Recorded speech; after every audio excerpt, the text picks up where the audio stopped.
کہا جاتا ہے everything is fair in love and war, کہ جنگ کے اندر اور عشق کے اندر سب جائز ہے.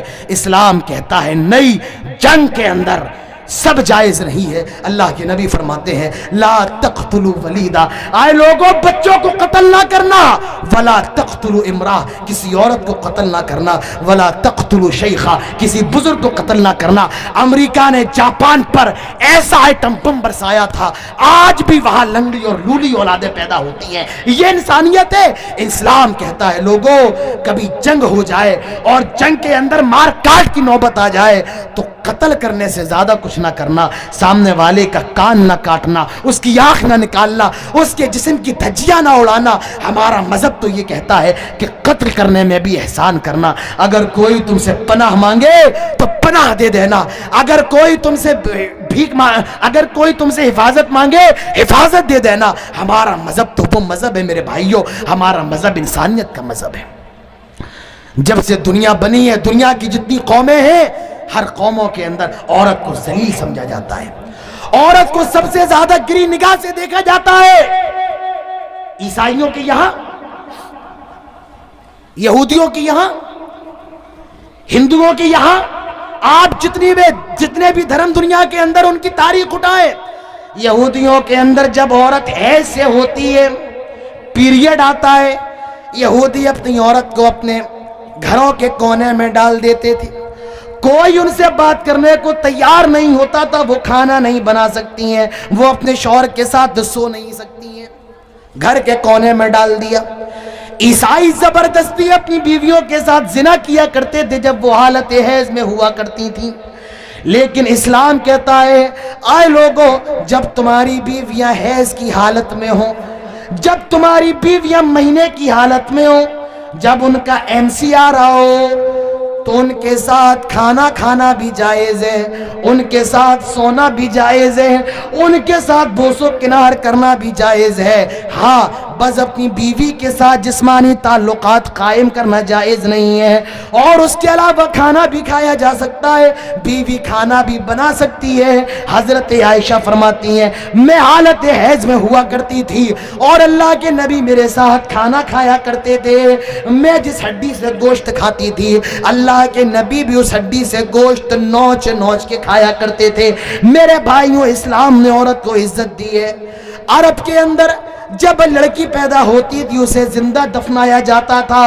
وَإِذَا بُشِّرَ أَحَدُهُمْ بِالْأُنثَىٰ ظَلَّ وَجْهُهُ مُسْوَدًّا وَهُوَ كَظِيمٌ. اللہ تعالیٰ فرماتا ہے اس کا چہرہ غصے سے کالا ہو جاتا تھا اور وہ اپنی بچیوں کو زمین کے اندر درگور کر دیتا تھا.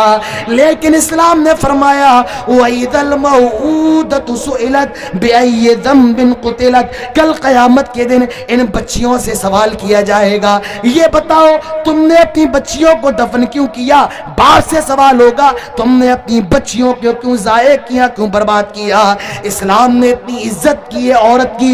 فرمایا اگر عورت تیری بیوی ہے تو دنیا کے اندر 4 کام کر لے، 5 وقت کی نماز پڑھ لے، رمضان کے روزے رکھ لے، اپنے شوہر کی فرما برداری کر لے اور اپنے عزت کی حفاظت کر لے.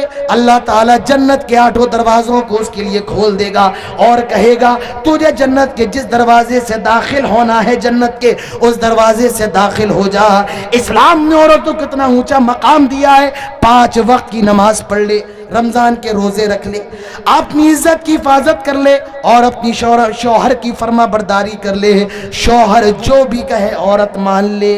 اور میری ماں و بہنوں میں آپ کو ایک بات اور بتاؤں، جہنم کے اندر سب سے زیادہ عورتیں جو جائیں گی تکفرون العشرین، اپنے شوہروں کی نافرمانی کرنے کی وجہ سے جائیں گی. تو عورت اگر یہ کام کر لے جنت میں جائے گی. اگر یہ بیٹی ہے، اللہ کے نبی فرماتے ہیں جس کی 2 بیٹیاں ہوں اور وہ اپنی بیٹیوں کی اچھی پرورش کر لے، ایسا باپ جنت میں ہوگا. جس کی بہنیں ہیں وہ اپنی بہنوں کی تربیت کر لے، پرورش کرے، وہ بھائی جنت کے اندر جائے گا. اور جس کی ماں ہو وہ اپنی ماں کی خدمت کر لے۔ اللہ کے نبی فرماتے ہیں ماں کی قدموں کے پاس جنت ہے۔ اسلام نے عورت کو بڑا اونچا مقام دیا ہے۔ اسلام نے عورتوں کو مثال بنایا ہے۔ وہ مریم ابنت عمران، حضرت مریم کو مثال بنایا۔ وضرب اللہ مثلا للذین آمنوا امرأۃ فرعون، فرعون کی بیوی حضرت آسیہ کو مثال بنایا، حضرت فاطمہ کو مثال بنایا، حضرت خدیجہ کو مثال بنایا۔ میری ماں و بہنوں، میرے پاس وقت نہیں ہے میں اس پر روشنی ڈالوں۔ اسلام نے اتنا اونچا مقام دیا عورتوں کو، فرمایا آئے عورتوں سنو، قل للمؤمنات یغضضن علیہن من ابصارہن ویحفظن فروجہن۔ جب یہ عورتیں راستے میں چلا کریں فرمایا اپنی نگاہوں کو نیچا کریں، اور قل للمؤمنات یغضضن علیہن من ابصارہن یا ایھا النبی قل لازواجک وبناتک ونساء المؤمنین۔ آئے نبی آپ ساری مومنہ عورتوں سے کہہ دو یدنین علیہن من جلابیبہن، وہ اپنے جسموں پر جلباب ڈال لیا کریں، برقع ڈال لیا کریں۔ اسلام نے عورت کی ایسی حفاظت کی ہے میرے بھائیوں، اسلام نے جتنی زیادہ حفاظت عورت کی ہے دنیا کے کسی مذہب نے نہیں کی ہے۔ تو اسلام یہ عزت کا مذہب ہے، اسلام یہ انسانیت کا مذہب ہے، اسلام یہ عورت کے مقام کو بلند کرنے کا مذہب ہے، اسلام یہ عدل و انصاف کا مذہب ہے۔ اسلام کی نظر میں کوئی بڑا نہیں ہے، اسلام کی نظر میں کوئی دلت نہیں ہے، اسلام کی نظر میں کوئی چمار نہیں ہے، اسلام کی نظر میں سب بھائی بھائی ہے۔ کبھی جاؤ اور خانہ کعبہ کا منظر دیکھو، حج کا منظر دیکھو میرے بھائیوں، خانہ کعبہ کے اندر جب اذان ہوتی ہے اور حرم کا مؤذن یہ جملے بلند کرتا ہے اللہ اکبر اللہ اکبر، سعودی عرب کا بادشاہ بھی نماز پڑھنے کے لیے جا رہا ہے، اور مسجد حرام کی لیٹرین صاف کرنے والا بھی نماز پڑھنے کے لیے جا رہا ہے، وہ کروڑ پتی کے بغل میں نماز پڑھ رہا ہے، وہ بادشاہ کے بغل میں نماز پڑھ رہا ہے، ٹخنے سے ٹخنا ملا ہوا ہے، کندھے سے کندھا ملا ہوا ہے۔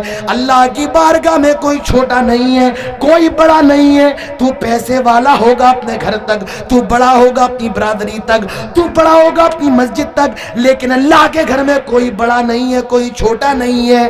ایک ہی صف میں کھڑے ہو گئے محمود و ایاز، نہ کوئی بندہ رہا نہ کوئی بندہ نواز۔ میرے بھائیو، اسلام انسانیت کا مذہب ہے، برابری کا مذہب ہے۔ اسلام کے اندر کوئی چھوٹا نہیں ہے، اسلام کے اندر کوئی بڑا نہیں ہے۔